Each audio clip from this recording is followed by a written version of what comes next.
Now to one of my favorite people, Olympic figure skating legend Scott Hamilton paved the way for U.S. male figure skaters winning gold back in 1984. How could it be that long ago?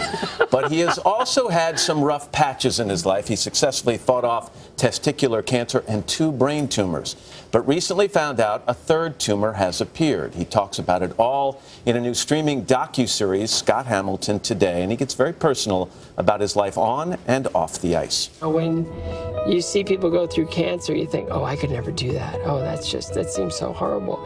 And then you're given the cancer diagnosis, and the fear is just like overwhelming. It's just on you. And then at some point it flips and you become really engaged and really strong and courageous, and you have a purpose and a clarity of mission. Scott, good to see you. Good morning. Good to see you. I hope you take this the right way. I was reading about this last night and this morning, and I'm thinking we've known each other a really long time. We both had way too much hair. Yeah, and I feel like we've done this interview. We've talked about these things. Yeah. How are you doing? I'm doing great. You know, it's just been busy. You know, just when I thought I was done with soccer, it just, he got promoted, and I'm back into soccer. But you say, I'm doing great, and you always say that. Oh, yeah. That is your gift, I think, and your personality.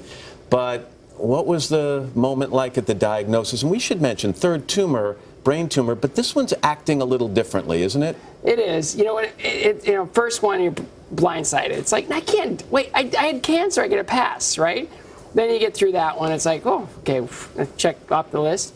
Second one comes, and we just get knocked down. I just felt like I got hit by a truck, and Tracy and I really suffered through that one. And then this one comes, and it's like, just keep an eye on it.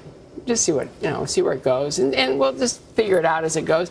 There's new options now, and weighing those, and it's just sort of coming up with the right decision on when it's time to treat. Right, and when you say keep an eye on it, because this one is actually, or did actually, shrink some on its own. Yes. How do the doctors explain that? God. Is it that simple? That was that simple. I mean, there was two ways of looking at it. You know, when this one happened, I said, I'm going to keep an eye on it. I'm just going to get strong, and I'm just going to be strong in body, be strong in faith, be strong in nutrition, be strong in every possible way I can be strong. And I'm just going to, when I need to be taking care of this thing, I will. And then first scan after the initial diagnosis was it hasn't grown. Oh, it's the best news possible. And then a few months later, I go back and they go, it shrank. And I said, how is that possible? And they go, it's not. So it's when you have the benefit of really having a miracle happen in your life, it's powerful. The docuseries, you share a lot of this. It started out as a single interview. Yeah, it kind of blew up. And they posted it online, and just like 25 million people it's up went. To 30 now. 30 million people went to see it. It's shocking. Is that gratifying? Is it heartwarming? Is it surprising? What's your reaction to that? I just felt like I was being obedient. You know, I did this video, and for whatever reason, there was interest in what I had to say, and I just felt like if I could minister to people, if I could help people, if I could share with people, and allow them to feel what I feel at peace during difficult times, and really just share kind of the abundance of joy that is my life, then that was the right thing to do. And so when people in Soul Pancake came to me and they said, would you do this? I was like, I'm not doing a reality show. And they go, it's not. The crew showed up. And when I tell you the last day of shooting, I miss these guys. They were the greatest people to work with. And when you have something that intrusive that wasn't, it's kind How do the kids feel about it? Because you're a public person. You have been for a very long time.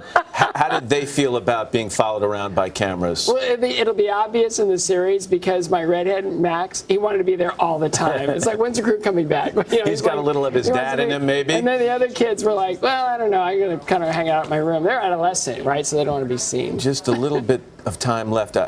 For all the time I've known you, through all of these health battles, I've never heard you say, why me? Never. I've never heard you say that. No, How do you get away with that? Well, it's just been the condition of my life, and it's been something that's every single time I've gotten knocked down and that I've gotten up, there's been something great on the other side. But that's part of the deal, is you have to be able to participate in that. So you get knocked down, something bad happens, you've got to be ready for the great things to happen just by deciding that it's going to be that way. Yeah, I was going to say, you ever ask why me, why all these challenges? But in your life, I also know there have been a lot of blessings as well. Yeah. Be well, my friend. Great to see Sound you. like that commercial. Stay thirsty, my friend.